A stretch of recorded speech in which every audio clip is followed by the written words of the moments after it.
Welcome, everyone. Welcome to the show. Hello, my friends and family, my peasants and groundlings, my lurkers and lovers. Welcome to Hang with Hilari.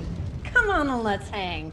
But first, let's give a roaring welcome to my co-host, David Maldo, my Ed McMahon, my Paul Schaefer. Paul, David Maldo.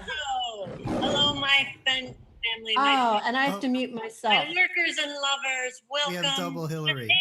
Double Hilari. Oops. And so maybe our guests are having their welcome to my co-host David. Their YouTube needs to be muted. I think Paul Schaefer. There we go. All right. So we've got a huge the audio from YouTube. If you have YouTube playing somewhere, turn off the audio on the YouTube chat. Oh my gosh, welcome. Well, we are only in episode 7, and every week we try to add more things. So every week we have a little bit of a learning curve. And so David, what are we adding this week? Oh, what do we have this week? I don't know if I have anything new. We have the confetti. We have confetti, and we're also doing 2 guests instead of 1. That's right. Our first double guest episode. Our first double guest episode. You guys are in for such a treat. So we have got tonight the fabulous Daniel Lismore and the incredible Jeanette Nguyen, who are joining us. You're going to get to meet them in just a moment. But welcome to Wednesday, everyone, the most fabulous day of the week. I'm Hilari, and I built this show around my fabulous friends and my co-host David, who are here to share their artistry as a journey. I really developed this show because I know I've always kind of gone on my own path, and it's not been easy and it's been lonely at times, but it has been incredibly empowering and inspirational to find other like-minded beings in all the arts, actors and composers and writers and dancers who have done the same thing. They have built their own path. And I think tonight, more than any show, you're going to see both Daniel and Jeanette, who truly carved their own creativity, their own message, and their own way of showing up in the world that is an incredible inspiration and incredibly beautiful art. So we do have. I just got to say, we always have great guests here, but this week, wow. Don't they? I always feel a little bit sad for, like, you know, on like the Tonight Show or the Late Late Show, where they're always like, okay, but tonight's the best guest we ever had, and it's like all the other guests are going like, what am I, chopped liver? No, all our guests are so good, but the pictures that you sent me for setting up for this week, I'm like, oh. Well, they'll see. The viewers will see what we're talking about soon. But oh my goodness. They will see. And so I highly recommend, if you're watching this, hit that little subscribe button. I am not a YouTuber. This is the first time I've done things like this, but you are not going to want to miss our upcoming guests as well, because next week, March 3rd, we've got Rosa Lee Tim, who's an incredible deaf entertainer who does all her performances in sign language. And she is absolutely one of my favorite performers you do not want to miss. And on March 10th, we've got Dan Thurman. He's a multi-artist motivational speaker that uses visual artistry to give his message out. So that being said, thanks for the crowd. I don't want to delay any more because I want to introduce our first guest. So please give a warm, warm welcome from across the pond. It's in the middle of the night, Daniel Lismore. Hello. Hello, Good to see you. Daniel, you look fabulous. What are you wearing? Well, some broken tiaras, a few Swarovski crystals, and an old Armani handbag that I ripped up and turned into a little top. So, yeah. You look incredible. It's so original. And that's all you. You've put that whole thing together, right? Yeah, it's just a little old look that I put together in lockdown. Now, where are you calling in from tonight? So I am at my mum's house in Coventry, and I've been between here and London, so I live in the UK. So it's currently 1 a.m, is that correct? Yes, it is. So I know you're a night owl, but thank you so much for coming on and joining us from across the pond. I'm honored to be here, thank you. I wanted to bring Daniel out as I read his bio because just so you can keep looking at his fabulousness. So for those of you who don't know Daniel, you are going to in a moment. But Daniel Lismore is a British designer, fabric sculptor, designer, and campaigner. He's described by Vogue Magazine as England's most eccentric dresser, and he is best known for his flamboyant dress sense, serving a form of statement, sculpture, and armor. David has worked as a creative director of Sorapol, whose designs have been worn by Nicki Minaj, Mariah Carey, Harry and Cara Delevingne. In 2013, Daniel presented his first self-portrait exhibition at the Tate Modern, followed by another show at the Tate Britain. His first solo exhibition, Be Yourself, Everyone Else Is Already Taken, opened at the Savannah College of Art and Design and is also the title of his book, which is available. The exhibition features 45 sculptures, each styled individually and installed in an imperial regiment inspired by the Terracotta Warriors of China. The traveling exhibit has received over 100,000 visitors worldwide and was ranked by WGSN as the second most significant global fashion exhibition in 2016. He was the face of H&M's Close the Loop campaign to help encourage recycling of clothes, which we're a fan of. His ultimate mission is to inspire visitors not just to dress differently, but think differently. Daniel's beautiful creativity and his sartorial point of view empowers viewers to discover and analyze their own personal identity and individual sense of style. So that's just and that's a whittled down bio. It's like what Daniel has done has been so tremendous. But I think the best way to really introduce him is through his TED Talk that he did. So we're going to show a short clip of Daniel's TED Talk. If you want to take us to the screening room, David. Daniel, I love that so much. How did it feel like giving your TED Talk? Well, that particular moment you can see is probably the most nerve-wracking moment of my life. Our talk show set, and we're going to meet our next guest. It's going to join the conversation. We've got the fabulous Jeanette Nguyen. So give Jeanette a big round of applause, audience.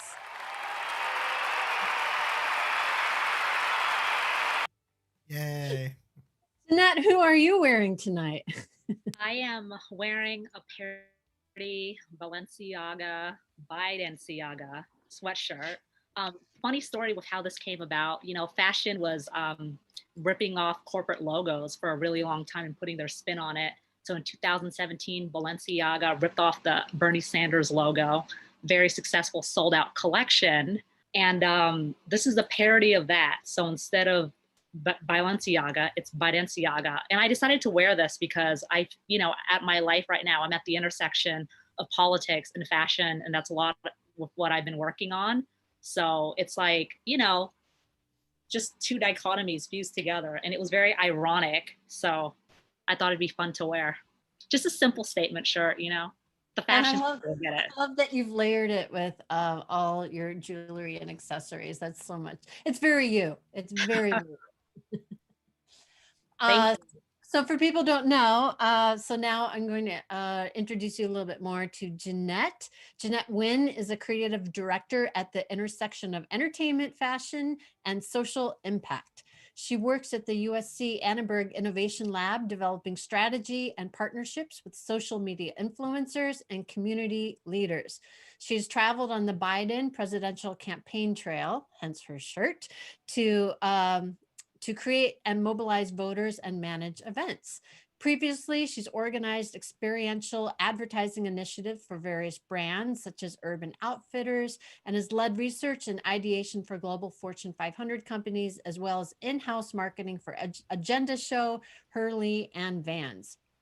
She consults with brands specializing in luxury and millennial spaces and retail trends. She's been featured on NPR, CNN, PBS, ABC, Time, and BBC. And her former tech startup was written into an episode of The Big Bang Theory. which I know there's a story in there.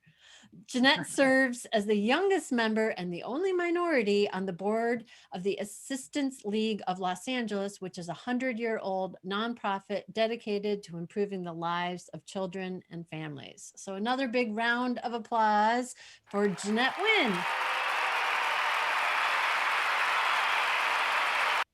Yay. So thanks to your magic, I think we should go to our boat set, even though we are on 2 continents and we are in 4 completely different cities. We are now, Daniel and I are in the boat.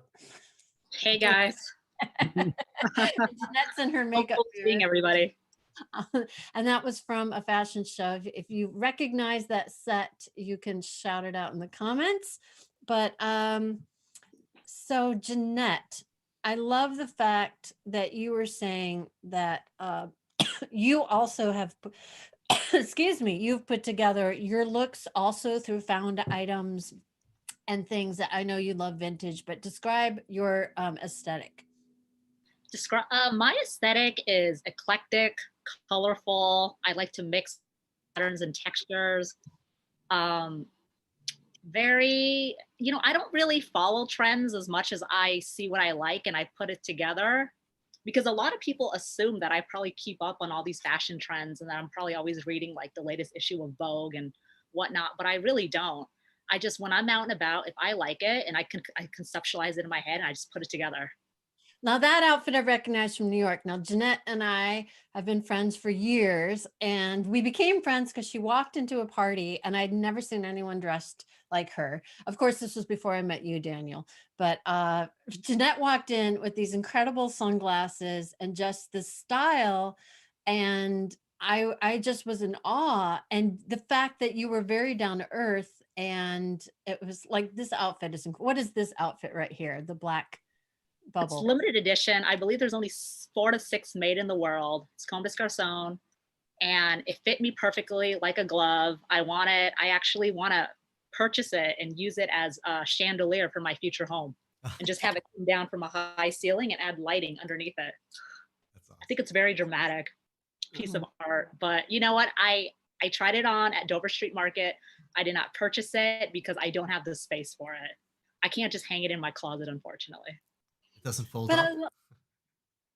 It doesn't fold up like an IKEA set It doesn't or something? fold out. No, it's just a big round oval piece. Yeah. And I It's a thought it was kind of chandelier. impractical. Yeah, it's definitely a chandelier piece for the future. But until I met you, I really was of the impression that people dressed like you were millionaire socialites. Like, I have never known somebody who lives in an apartment in Los Angeles and dresses like you do. And I like your sensibility and the fact that you said you don't usually hang on to pieces. You recycle them also, but in a very different way. Yeah, well, I'm working on the millionaire part. I think I got the socialite part pretty down, from what my friends have told me. But yeah, so I don't really have an attachment to materialistic items like I used to as a kid. Although I keep gifts and whatnot from friends, those have meaning to me. But to me, everything's very fleeting. So I'll enjoy it for the moment. It served its purpose. And, I'll wear it maybe a few times and just get rid of it, give it to friends, do something with it.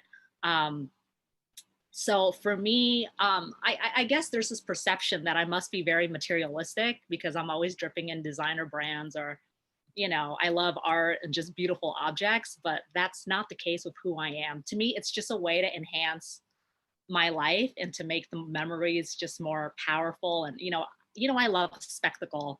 I love glamour. I love color. So it just feeds into my love of art. And I feel like my life is art in many ways as well. I agree. And that's a perfect segue, David, for us to go to our fashion stage. Since today's all about fashion, we thought we would go ahead and showcase off and have Daniel and Jeanette, and David's going through the magic of Make Daniel a little there we bigger. go. There we go. Now we're all in the same conversation for all of this. So to continue what you were saying, Jeanette, when we were running through our tech rehearsal, we were talking about that scarcity enhances creativity.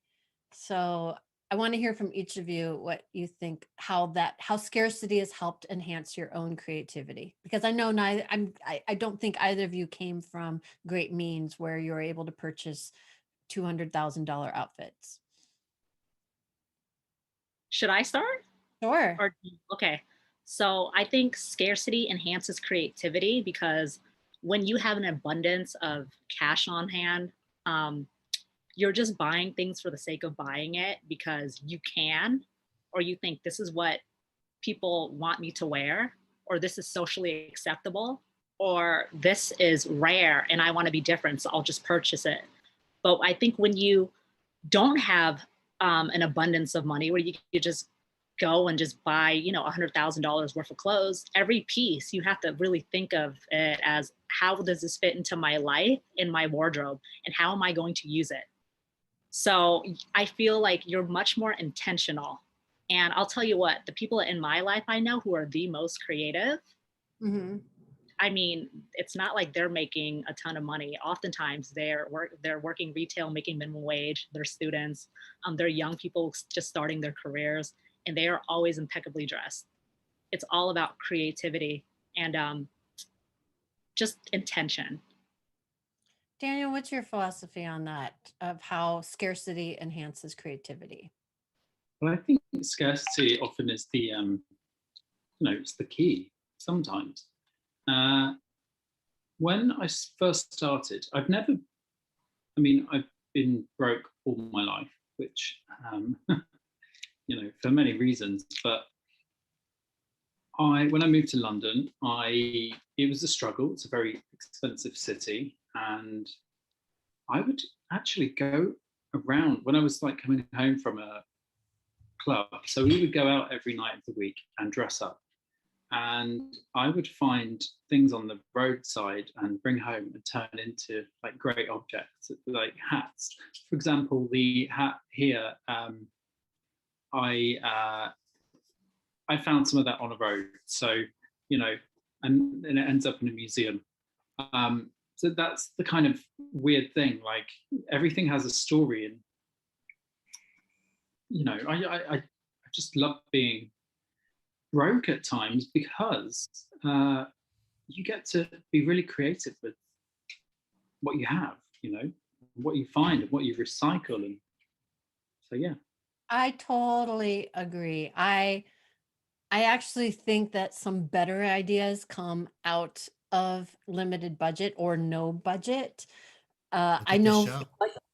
this show is a no budget show, and look, we've got Daniel in a tiara, and Jeanette brought her tiara. The green screen is blacking it out, but I'll show it to you. wanted to show up. Mine. I do not, David. We need to get tiaras. Totally gotten that. But like I remember like one of my first short films I did, there was no money, and I don't advise doing this, but I had the whole thing was with kids. It was called Snips and Snails, about a little boy who goes to an all-girl princess birthday party, and we shot the whole thing like a horror film.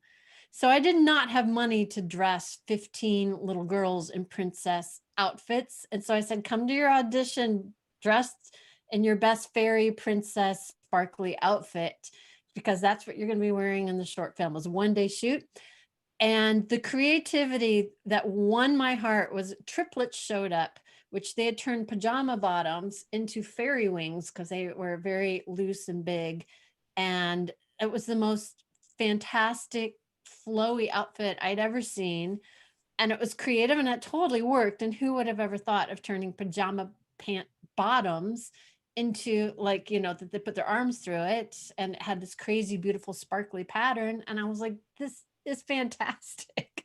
And yes, you're all cast in the film, so I love that. We've got so many other fun sets. You know what, David, let's go to the blue tube background, because I love this set so much. So this was a runway. I don't know if anybody, let's see. Becky Miller says, I don't see any live art forms here in West Florida. So I think you have to just look up your local, I mean, I think there's art everywhere. If not, So you have what to would, start making it. I mean, yeah, what would your answer be to somebody to say like, um, I, I don't see, like, how can I get inspired by art? Daniel? Well, inspire yourself, inspire your own, like be inspired by your own journey, get your friends together, create a movement. I mean, look at the Cockettes in the 70s. They created this amazing drag group and all of a sudden became Broadway superstars and forever immortalized in film. That's how you do it, I guess. Yeah, and I think a lot of great art actually comes out of the middle of nowhere places, or places that are very bland and beige, because it's like a blank canvas. I know personally a lot of my artist friends came from these small towns where they felt like there was no art, and so they created art and they brought it to wherever they lived, or they used that as inspiration or lack of inspiration to get more inspiration. So I do believe that art can be found everywhere. And if you lack inspiration, and people get inspiration in different ways, get out there, travel. I think that really helps. Get a new group of friends, or try to bring in people who are different from who you typically hang out with. There's all sorts of ways to grow and find inspiration. Now I know you. Go ahead, Daniel. Clubhouse. There's so many great art groups on there. I've been listening to them all day, every day. I'm like, wow, these people. And there's actually art auctions on Clubhouse. People change their profile picture. Oh, I have to bring you into that group, Daniel. It's crazy where people change their profile picture. These artists from all over the world of what they're auctioning off, and they say what the starting bid, and people in the audience raise their hand, and people are selling art through an audio only app, being very creative. That's so clever. It's phenomenal. Because I know also we were talking about how the pandemic has really been tough for artists who, I mean, both of you travel and give speeches and talks and hold events. And now with like, how have you been able to stay creative knowing that life as we know it has completely changed? Oh, and my sister says we create art so we don't die of boredom. Very well put, Ariadne. Well, I know that for me with the pandemic, so I'm such a people person and I love people. I get inspiration from that. I love being out and about. I love planning events, throwing parties, connecting others to opportunities and whatnot. So it's limiting in that way for me that I can't, throw a big party or go to events and seek inspiration that way, because I seek inspiration from living. But one of the benefits of the pandemic is I felt like I've been sprinting for a really long time. I kept going, and I've had friends call me out on it. Like, you're sprinting, you need to slow down and just reflect. So it's given me an opportunity to reflect and to figure out my next moves and to put things in place to do bigger and better things. So for me, it's like, I see it as, a step back to take a giant leap forward. I think it's good. Yeah, you were going, and it's nice to sit and breathe. What about you, Daniel? How have you been able to stay inspired other than Clubhouse? Well, so I spent most of the summer in my mum's garden watching the plants grow, and it just made me think so much about, listening. I was like Snow White dressed as the evil queen in the garden feeding the birds. But what I did was that I had all my stuff here. So I looked at my whole past and I built it up, and I've got an exhibition happening in my home country. And I started to reorganize everything so I could present it. And then everything that was broken and ripped up and discarded, like this whole outfit, I don't know if you can see, it's the whole thing was literally, these God. are all in boxes. So you put all that together. I put all this together, and I did about 30 of them, maybe more. Wow. So that's what I did, and also did a lot of public speaking, but to students and people that needed it. And by helping them, I kind of also woke up a bit myself, you know, like it was really important. And it made me just think all these things that were coming out my own mouth going, okay, well, you know, you're going in the right direction. And I tried not to get down. I know so many artists that can't make anything right now, and they're struggling. So I just tried to keep my mind away from those ideas and try to be as positive as possible. So. Now, you both have done so much advocacy work where I know you both do nonprofits and you both have causes that you care deeply about. Can you talk a little bit about that? Jeanette, why don't you go first? Yeah, I mean, I care very deeply about LGBTQ plus issues. I've always cared about it since I was a teenager because I've seen how I've just seen the range of experiences from my friends and what they go through, what they still go through in this day and age. So I was throwing a lot of, LGBTQ plus empowerment parties prior to the pandemic. I was doing volunteer work. I was just however way I can, just in all the ways, helping with marketing, helping amplify certain causes, fundraising. And then I transitioned and was doing a ton of political work and worked on the 2020 US Census through the USC Annenberg Innovation Lab, helped flip the Senate with grassroots organizations in Atlanta, obviously traveled on the Biden presidential campaign trail and was doing some incredible work that I never thought that I would be doing. But I realized that politics and the entertainment industry are pretty much the same thing. So I was able How so? work with the personalities. I think the bureaucracy of it, the messaging, just the communication and the, there's just so much overlap. The drama, the craziness, the pressure. So that was something that, I felt like I was naturally just good at. And then obviously I do a lot of stuff with the Assistance League of LA. I'm on the board and we are constantly figuring out fun ways to get people involved. So if anyone's interested in volunteering or joining, just hit me up and I will give you more information. And they can hit you up through your Instagram, Twitter, social media. Yes. I respond to it all. Do it all. Daniel, what about you? What are some social advocacy and NGOs that you're involved with? Thanks for doing all that stuff. It's so amazing that allies do this for us, because sometimes it's hard to be listened to. So I just want to thank you for that. Well, I'm not sure. I do as much as I can. I'm an ambassador for Cool Earth, which is a rainforest charity, more or less. They give the indigenous tribes more money than the logging companies, therefore are able to save the rainforest. And it's in all the Amazon, it's in the Amazon, it's in every rainforest there is. So I try and do my best for them.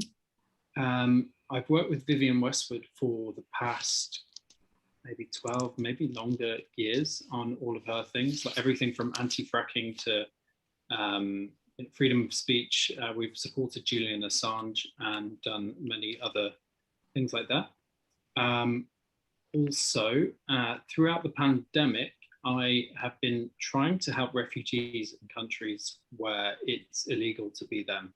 So that's just behind the scenes, but Clubhouse in the past few weeks, I'm so in that rabbit hole right now, but it's the group that I've managed to create we found people from all over the world telling stories we've never ever heard. And there are NGOs coming on, there's politicians coming on, and we're all putting our heads together thinking how we can help. We've already helped 2 refugees out this week. So that's the power of the community in the LGBTQIA community around the world. We're everywhere in every culture, every religion, every background. And, when we get together, we're really powerful. So just doing my best, really. And I want to thank you for that, because my mom was a Vietnamese war refugee. And it's interesting to see history keep repeating itself. I was on a mountain in Iceland with a prince, a European prince, and he told me, he actually had this premonition of what was about to happen. He said there'll be some kind of pandemic, and he said the people will finally have their voice, you know, and he said history repeats itself, and it's about to repeat itself. The minorities will have a voice, and you know, and he was right. I'm like, I need to send him a letter to say, you were right. Thank you for warning me. But the work you're both doing is so tremendous and so important. Like Daniel, I've been in some of those rooms and hearing you moderate those discussions with people around the world who, you know, can be killed or they disappear for being who they are, whether, you know, they're gay or they're trans or they're non-binary, and just for existing their own truth. And hearing these stories firsthand from dozens of countries, like there have been calls where people were from all over the world, and you can hear it in their voice, that their voice was shaking, that this felt like the only safe place for them. You know, tonight was the most powerful thing that happened. I'm going to tear up now. Someone in Egypt said, I'm in Egypt, and you know, and he couldn't say literally anything else. He was a terrified person, and so we had someone from Syria saying they'd never been online in such a place with so many queer people. So yeah, and there was a lady from Saudi Arabia that came on and said she had to meet her girlfriend in the bathroom because it was literally the only place that she could ever get any privacy. It was just devastating.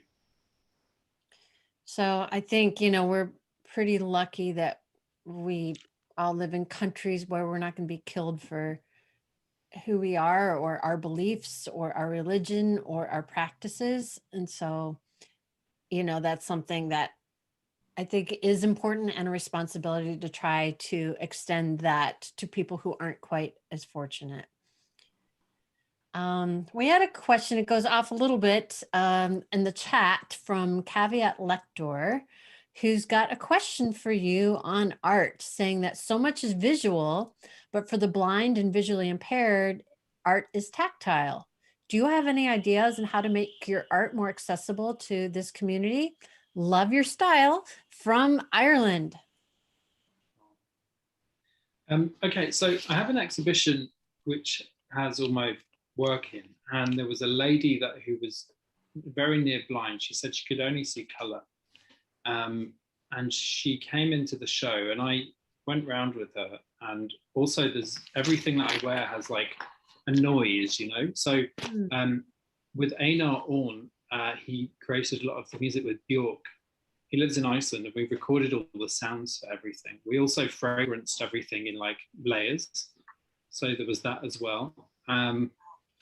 And with this one lady, we went round, she said she hadn't seen anything so beautiful since she lost her sight, which was the biggest compliment, because she could only see color. And she said, I've never seen anything, you know. But I let her feel everything. I don't let anyone touch. There's only one piece in there that I let people touch usually, because, you know, garments get really ruined over time. But the sense of feel, and she literally put her hands over everything, and I told her what it was. And so that was a really great learning experience for me, and it's made me think so differently. Also, hopefully I'm going to be, I think I can say it, but working with SETI. I hope if I come up with a good enough idea, I will be working with them. And it's this idea of like, how would we communicate with an alien, like something not of this planet? What would that be? So that's a question of trying to get my head around that, how to represent that, first of all to humanity, and second of all to try and send it into space. But that's just, you know, that's just another idea. But it's, yeah, I think touch and smell and sounds and stories, you know, stories are so important. I agree. I love the fact you're bringing other senses in. That fact that you mentioned that your art makes noise and that you had olfactory pairings with your art. Like that's incredible to have it a full sensory experience, especially for the blind or low vision individuals wanting to experience art as well. Jeanette, did you have any thoughts on that? Well, I think what you did, Daniel, was absolutely incredible. And that's actually something I've thought about before in the past, because I did co-curate an art show with a friend who's, done a lot of work in the art industry. And it was in conjunction with the Institute of Art and Olfaction. And it was an LGBTQ plus art show about smell, where people were submitting articles of clothing of, it could be of a relationship or someone they have some type of special, intimate or emotional connection to, with their natural scent. And they would answer a series of questions about it. And you were able to smell the clothes, touch the clothes, and talk about feelings and what that conveyed. And it added like an aesthetic part to it, but you were also allowed to smell and feel the artwork.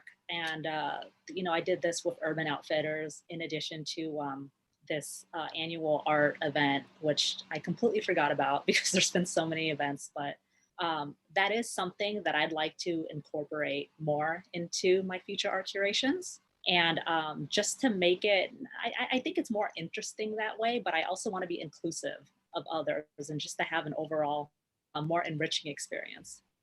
And it always does take somebody to speak up to say like, hey, I'm blind, or hey, I'm deaf. How can I access your work or your art or your show, to be able to say that. And I think it's a great thing for artists to then think about inclusion and accessibility. And maybe if you had an exhibition for blind patrons where there were tactile things and information in Braille, if you had plaques that read the cards, or for deaf audience, if you were giving a lecture, to have interpreters there, or have, any videos that was captioned. So yeah. And sometimes it takes somebody speaking up. You're like, oh, right, I need to do that. And then it's one extra step, but then you are including a whole bunch of people that otherwise are missing out. All right, we've got Becky Miller, who's worried that she's the only one asking questions. It's okay, Becky. We appreciate you. And she wants to know, Daniel, do you wear your art more than once? And also, how long does it take for you to bring some of your visions to life? Yes, I do. I reuse them and reuse them and reuse them. And everything kind of falls. I love it. Do you know when your jewelry just falls apart and you go, oh no, like nightmare? Well, I don't do that. I love it. So I can turn it into something else, and that is things are forever changing. For example, this old bag, when it ripped, I was like, should I just throw it away? No, I'm going to turn it into a top. So which old bag? Let me see. This is an old Armani handbag. Wow. You're wearing as a top. Wearing, and yeah, this is like the inside of the bag. Yeah, That's fantastic. Anyway, so I reuse everything. Like, for example, this crystal just came off. That will go somewhere else. So yeah, if things break and fall apart, I just turn them into something else. I am quite bad at, I have a huge collection of Alexander McQueen pieces, and I knew him, and I got all these amazing rare pieces, but I've worn them to death. I had a friend called Isabella Blow, who sadly passed away. She was the editor of Tate Magazine and also discovered him from many accounts. And she said, your clothes need a life. They have to have a life. So I've always given my clothes a life. And when I heard her talking about her hat, she was like, we went out to Annabelle's and we danced all night and we talked to Brian Ferry, and she was talking about her in a hat. So I always loved that idea of the clothes had a life. I agree. And what would the clothes do next, like Madonna. There is a line from a play, and if anyone remembers, you can throw it in the chat.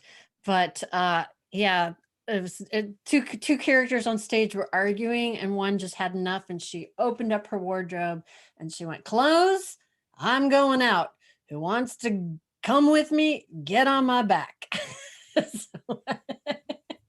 So sometimes I have addressed my very limited wardrobe in the same manner. And they all just kind of sigh wearily. But now I know to collect anything that's ripped or unusable and ship them off to Daniel in the UK and have them live a probably more fabulous life. They're like, finally someone who gets me. To see possibility. I had my friend's mother passed away, and I really didn't know what to do with. She gave me all of her clothes, and these were real couture, like real haute couture from Paris, made for her. And I just didn't know what to do with them. And I took them into my studio. I showed them to all of our, because at the time I had a fashion label. I showed them to everyone, showed them how they were made. They all got amazing ideas from them. And then I just, because to understand what's inside them, you have, and how they're made, you have to open them up. So everyone learned from that experience, and I was like, what do I do now? And they all turned into sculptures, so in the show, with everything else. You are so brave. I don't think I've ever taken anything, any clothing apart. I've taken scripts apart. I know how to repurpose story ideas. That I could do all day long, but I need to. We all have our strengths. I'll have our ideas. I'm going to see if some people who can rip apart things and reimagine them. David, you know what I think? I think it may be time for a party. So I think we need to go to our London party, and we need to bring Jeanette needs to sit up a little bit more because Jeanette. Like getting in everyone's way. So we need to, move. Jeanette, can you sit forward a little bit more in your chair so you can join our. I'm matching my chandelier. Blending in. You are. Chandelier, you look incredible. Oh my gosh. You've gotten, yes. And so Caveat Lecter says, really, really happy that you guys are open to touch and smell. Open art is great. And also like say the statement, clothes having a life, what a nice way to phrase it. I agree. So I was supposed to find disco music. Daniel, can you to go with the scene because Daniel actually knows where we are. I grabbed this on the internet. But Daniel, where are we in this fabulous chandelier room? Well, we're in Café de Paris under the chandelier. This is an iconic venue, I think over 100 years old. And unfortunately, due to COVID, it closed. Just so sad. But this room that we're in, so many iconic moments happened in London in its history. So. And you've been here, right? Yeah, a lot. I used to go here all the time. Oh, I'm sure it was. What's your drink of choice? Do you drink? What's your drink of choice? I may sound like an idiot here, but I love champagne. Hey, nothing wrong with that. Nothing I wrong. love champagne so much. I can't drink wine though. I fall asleep. Jeanette, do you have a favorite drink? What would be your drink? My favorite drink, I mean, I guess an iced latte because it gets me through the day. It amps me up. I like the way it makes me feel. Café de Paris, you would order. Yeah. I don't have more than 16 ounces a day, which is equivalent to a Starbucks Grande, and that's all I need. I'm pretty simple when it comes to, I guess, what I drink. You know, I drink water. I don't drink alcohol at all, which boggles people's minds because I guess the lifestyle and, you know, my history and my past in the music industry and the entertainment industry. But yeah, water. I rarely drink juice. Try to, you know, not have a lot of sugar anymore. Fairly healthy, fairly boring as far as what I consume in my body. So I guess I express it more outwardly. Interesting. Yeah, I don't think beverages are meant to be entertaining, but to be more nourishing. David, what's your drink of choice? Well, that all sounded good to me. If you got a champagne, let's pop it open. I'm down. But if someone has a vanilla latte, I've never turned down a vanilla latte. You know, it all sounds good. I do need to cut down on the sugar though. But next week. Next week.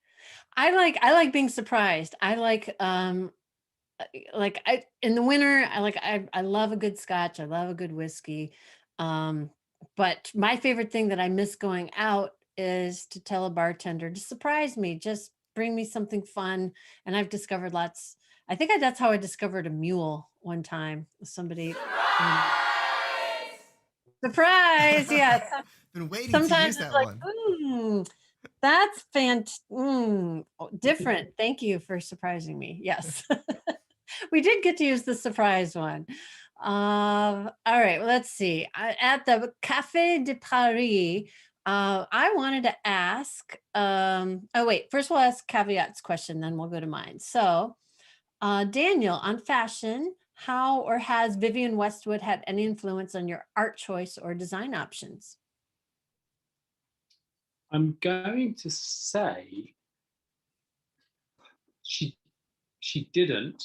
For maybe when I was younger, she unknowingly she did, and then knowing more about punk and safety pins, I had been using safety pins for everything. So maybe that, and I also, by working with her, have a lot of her political things, and also the curator of my show worked for her for years, and I have his whole collection, which is amazing. We didn't want them anymore. So I guess that, but also we turn up to things and we both drape and wrap and safety pin. And so it's like everyone's wearing t-shirts and I turn up to something with her and she's used meters of fabric and just draped them around and I'm like, oh, taking notes from her. So I'm more inspired by her brain and what she says. She has something called the Climate Revolution, climaterevolution.co.uk, and it has all of her, it literally has everything on it. It's like her personal diary and it's fascinating. And she inspires me in that way, so. And I also know that you were inspired by photographers, David LaChapelle and Stephen Arnold. Talk about that. Well, David, when I was studying photography, I looked at his work and it just blew my mind, changed my life forever, visually. And I guess looking at the juxtaposition of one of the people in his imagery, if I walked into a shop somewhere dressed like this, it would just, he could easily take a picture and it would go pop and turn into something. And so that idea kind of inspired me. And also the detail idea of Stephen Arnold just blew my mind. And they've made a film about Stephen Arnold's work, and it's only been shown to a few people so far. I had the link, and now it's down, but hopefully it'll be shared with the world soon. And everyone I showed it to said they'd never seen anything like it, and they were beyond inspired. All the photographers I showed started to copy his work or do homages to him, and there was this frenzy about him through lockdown where everyone I was sending it to. So but with me, it's all about the details of his work, and yeah.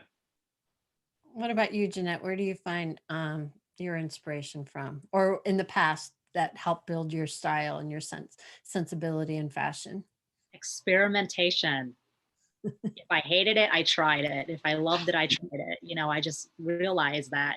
So nowadays, if I see an outfit and I think, oh gosh, I would never wear that. If that's the initial thought, I'm like, okay, I got to try it on. And I think that's how I've learned to dress, really just trying everything on. And, I think Hilary, I mentioned this to you, but, I was really inspired by my gunkle, who, when I was a young girl, I used to go shopping with him. And explain what a gunkle is for those who do not know. It's a gay uncle. Every girl needs one. Not everyone is blessed to have one. So I'm very lucky that I have several of them in my life. Gunkles. We all need gunkles. Who are very nurturing and loving to me. And I appreciate them immensely for instilling confidence in me growing up, and just that love of experimentation and exploring, and not being ashamed of trying things on that were different or that belong to a different gender or whatever, because you can make it your own somehow.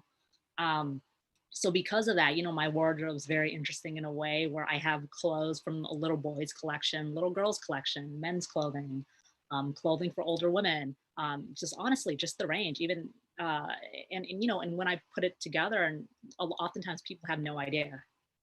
So I've learned to see what works and what doesn't in that way. So it's yeah, true. my inspiration is my gunkles for sure. You have such a fun sense of play, like that New York shot earlier. You had a little spaceman that you had like it was like a fanny pack purse, but it had like an astronaut on it. And it was like, what? Yeah, It was so it, fun. it extended out too. I got that in Tokyo, and that was an impulse buy. I just really loved it. And I remember going to the Real opening party on Melrose Avenue in West Hollywood, and Jim Moore, the creative director of GQ, was all about it. He was obsessed with that little astronaut man. And we bonded with Tokyo. It just is so whimsical. All right. Speaking of whimsical, David, let's take us to our last set, our blue box. Yes. So this is another fabulous runway. Oh, sorry. No, we're all ducking Let out. you see. David will adjust us. David, let's scoot everybody around so we can. I'll get us all. He's working his magic, popping people in and out, and getting Jeanette in. And while you're rearranging us, I love the fact that both of you. All right, so I want to, because we've got a few minutes left. But Jeanette, we were talking earlier about clothes as social signaling, and I know that like you give talks about this. So I want you to share some of your philosophy because I think it's super interesting. Yeah, I think there's some, social signaling and cloth cognition, right? There are these psychological terms, and cloth cognition, for example, basically means that what you wear actually has a profound effect on your confidence, how you think, how you view the world, how you see the world, and how other people view you, and how you react to all that, because it's all interconnected. And so I make a note of that whenever I'm dressed too, or when I'm going somewhere in particular, what's the message I want to convey, because that affects how I think and how I approach others and how people approach me. And it ties in with social signaling. I know that if I'm wearing particular brands or labels versus if I'm dressed more vintage or polished, because I am going to give on like a professional panel at a university, I attract a certain set of people, and I'm conveying a certain message, and that's social signaling. And so I think that, I tell young students this, who I mentor, it's like really, we live in a society where how you dress matters, and it can give you an edge up professionally if that's what you're going for, or if you just want to connect more with creatives. It's like people, and I think oftentimes it's very subconscious why you feel a connection or drawn to certain people. And I know personally that I have met some incredible creative people who have enriched my life immensely, just because it's, hey, I really love your outfit. Or is that Vivienne Westwood, or is that Alexander McQueen? Because I love that designer. And I look at Daniel, and, if I saw you on the street, I would literally approach you, because that form of social signaling, it's like, oh, I know that. That's familiar to me. I love that. I have friends who are very eclectic and eccentric and and I feel very drawn to that. So it's a place of familiarity to me. Even though you may look very unapproachable to many people, you look very approachable to me. I would also want to be like, who are you? And tell me everything. And one of the things now, having several conversations with you, Daniel, is you said, what you wear is not an act, but who you are. So for people who see you for the first time, that is such a powerful statement. And is that a philosophy that you started off with, and you just like, this is who I am inside, and this is how I express myself, or something that developed over time? I don't know. My dad was an auctioneer, and he would bring home like boxes of really interesting things, and sometimes there were costumes in them. And so me and my brother would like to play dress up. Also, as a kid in the UK, you taught about kings and queens, and I would always look through the history books going, why don't people dress like that anymore? I was thinking that as a young kid. Mm-hmm. And then as a teenager, I just saw Michael Jackson and all these, like Janet Jackson and all these amazing people on the TV. And I was like, well, why don't people dress like this? You know, and so I guess that was a way of thinking. And I don't know if my mum told me yesterday that they would have to put an outfit in my bedroom for at least a week before I wore it when I was a kid. And she said, I understand why now, because you don't like the norm. So I was like, maybe. But she said that to me yesterday in the car when we were driving. So, you know.